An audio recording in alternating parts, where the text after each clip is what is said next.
So being the archivist or the flood recovery archivist means that I have to preserve the history and the heritage what the flood of 2022 almost took away from us. We are the repository not only for the school's history, but also Knott County and Eastern Kentucky, because Heinemann Settlement School played such a pivotal role in the post-coal post-coal evolution and making sure that like students had like a better foundation for life. That was nearly all lost in the flood, and that is why I'm here.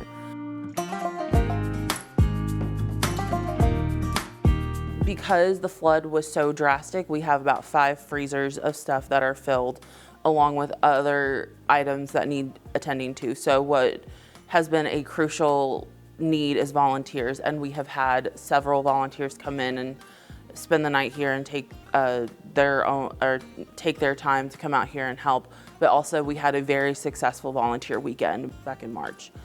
So that has been, volunteers have been the pivotal moment of recovery. We've also just gotten out into the community.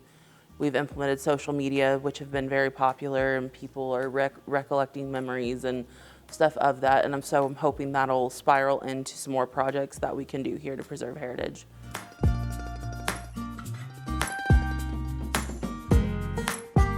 The biggest success, as small as it may be for some, we emptied 1 freezer. And that was a major win for us. It had thousands of papers, hundreds of photographs, and mostly all of it was intact, and we were able to save a lot of it. So it's ready to be digitized and processed. So hopefully within the next 6 to 8 months, when we get into the Opportunity Center, we can start digitizing and moving along with a database for access for everybody to use.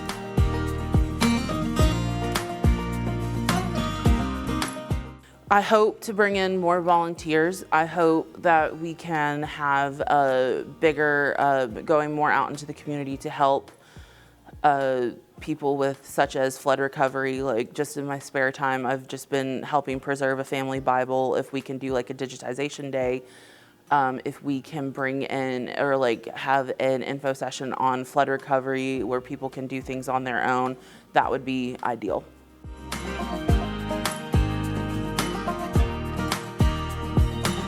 Challenges are really, the main challenge is the space. We don't have a lot of space down here, so that is really hindering how quickly we can we can empty freezers, do more restoration work. That's like the number one material concern, or challenge, excuse me. But there's an emotional challenge as well. A lot of children who attended school here, particularly in the early days, didn't have a lot, so that's why they were sent here. And a lot of photographs were destroyed in the flood, and I've had to throw out some.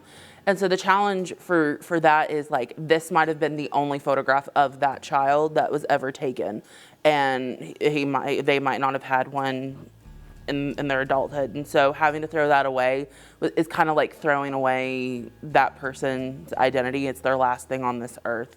That's been the most challenging emotionally of the whole restoration effort.